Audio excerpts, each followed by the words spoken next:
नमस्कार, सलाम, सत श्री अकाल। कैसे हैं आप सभी लोग। Welcome back to our channel crypto अब तक। So if you are a WazirX user, अगर आपने वजीरेक्स कभी ना कभी यूज किया है, अगर आपका थोड़ा सा भी या फिर ज्यादा जितना मर्जी फंड अगर आपका वजीरेक्स में पड़ा हुआ है, तो इस वीडियो को एंड तक जरूर देख लेना, बिकॉज वीडियो बहुत इंपॉर्टेंट है और बहुत इन्फॉर्मेटिव है। बहुत सारे नए नए खुलासे हुए हैं और बहुत सारी नई नई बातें यहाँ पर निकल कर आई हैं।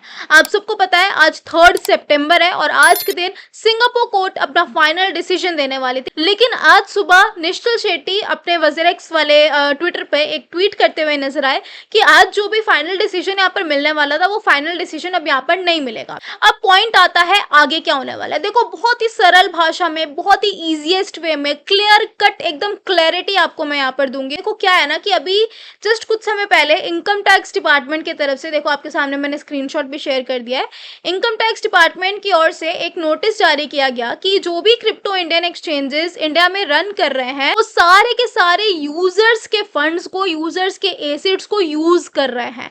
मतलब चाहे आपका $10 पड़ा है, चाहे आपका $20 पड़ा है, चाहे आपके हजारों लाखों करोड़ों डॉलर पड़े हुए हैं आपके किसी भी इंडियन एक्सचेंज के वॉलेट में, तो वो जो इंडियन एक्सचेंज है वो उस सारे पैसों का, सारे एसेट्स का, सारे क्रिप्टोज का यूज कर रहा है। अगर वो आपके एसेट्स को, आपके क्रिप्टोज को यूज कर सकती है तो आप मुझे बताओ कि क्या वो आपके एसेट्स को, आपके क्रिप्टोज को, आपके यूएसडीटीज को यहाँ से वहां अदर वॉलेट्स में ट्रांसफर नहीं कर सकती है। एक और पॉइंट बताऊंगी, एक नया खुलासा यहाँ पर करने वाली हूँ जिससे आपको ये समझ में आ जाएगा कि हो सकता है कि वजीरेक्स का हैक नहीं था और उन्होंने खुद से अलग अलग वॉलेट्स में सारे फंड्स को ट्रांसफर किया और उसके बाद इसे हैक का नाम दे दिया। सो इन्होंने क्या बोला है कि वजीरेक्स जो है वो 100 से ज्यादा कंट्रीज में रन कर रहा है, इंक्लूडिंग चाइना, पाकिस्तान और बांग्लादेश। जहां के यूजर्स इंडियन एक्सचेंजेस को यूज नहीं कर सकते थे वहां भी वजीरेक्स एक्सचेंज काम कर रहा है।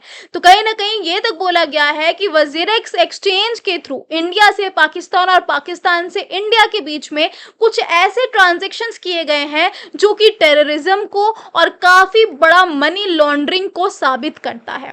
बट अब नई बातें, नई झोलमाल क्या देखने को मिल रही है, मतलब हैकिंग के बाद भी उन लोगों के जो फॉरेन के यूजर्स हैं, वजीरेक्स के यूजर्स फॉरेन वाले, हैकिंग के बाद भी उनके वॉलेट में देखो कितने यूएसडीटी पड़े हुए हैं। ऑलमोस्ट 9.6 करोड़ रुपए के यूएसडीटी पड़े हुए हैं। समझो दोस्तों, इंडिया नहीं, इंडिया से बाहर फॉरेन में हैक के बाद भी ऐसे कई फॉरेन यूजर्स के वॉलेट है जिसमें अभी भी 9.6 करोड़ से ज्यादा यूएसडीटी पड़े हुए हैं। आगे देखो, एक हांगकांग यूजर है जो कि हैक के बाद भी यहां पर अपने अकाउंट में 2.78 करोड़ की होल्डिंग रखता है, जो कि होता है $3,25,521 के आसपास। अब समझो सबसे बड़ा क्वेश्चन क्या निकल कर आता है कि उन्होंने वजीरेक्स एक्सचेंज में केवाईसी कैसे की, बिकॉज अदर कंट्री के लोग केवाईसी नहीं कर सकते थे वजीरेक्स एक्सचेंज में, लेकिन हांगकांग का वॉलेट बन कैसे गया।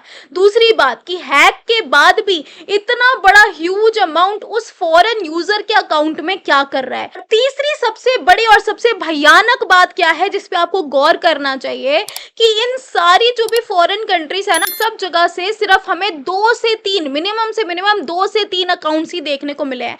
ऐसा कैसे हो सकता है कि अगर आपका एक्सचेंज कोई फॉरेन में भी यूज कर रहा है तो मात्र फॉरेन का बस एक आदमी यूज कर रहा है, एक कंट्री का मात्र एक आदमी यूज कर रहा है। ये सबसे बड़ी बात है। हो सकता है अब इससे ये बात भी सामने निकल कर आ रही है कि ऐसा हो सकता है कि निश्चल शेट्टी ने खुद से स्कैम करने का सोचा और फॉरेन की आईडी से, विदेश की आईडी से खुद ही यहाँ पर केवाईसी वगैरह की, वजीरेक्स में एक अकाउंट क्रिएट किया और सारा हैक्ड फंड वहां पे ट्रांसफर कर दिया। ये भी हो सकता है ताकि किसी को पता ना चले। पाकिस्तान, बांग्लादेश, हांगकांग, चाइना में मात्र 2 से 3 यूजर्स ही क्यों देखने को मिले, उससे ज्यादा यूजर्स भी हो सकते थे। यूजर देखने को मिले मात्र 2 से 3 फॉरेन में और उनके अकाउंट में भी करोड़ों रुपए पड़े हुए हैं, लाखों लाखों में डॉलर्स यहाँ पर पड़े हुए हैं। क्यों? तो ये सबसे बड़ा क्वेश्चन यहाँ पर सामने निकल कर आ रहा है। क्या ये फेक अकाउंट्स है जो कि निश्चल शेट्टी ने खुद से बनाए हैकिंग करने के लिए, या फिर ये कोई ब्लैक मनी है जो कि फेक आईडी के थ्रू रोटेट किया जा रहा है? ये भी हो सकता है। More than 50 countries, 50 foreign countries है, लेकिन उसमें से मात्र 4 अकाउंट्स हमें देखने को मिले और उन चारों अकाउंट्स में लाखों करोड़ों में पैसे पड़े हुए है हैकिंग के बाद भी।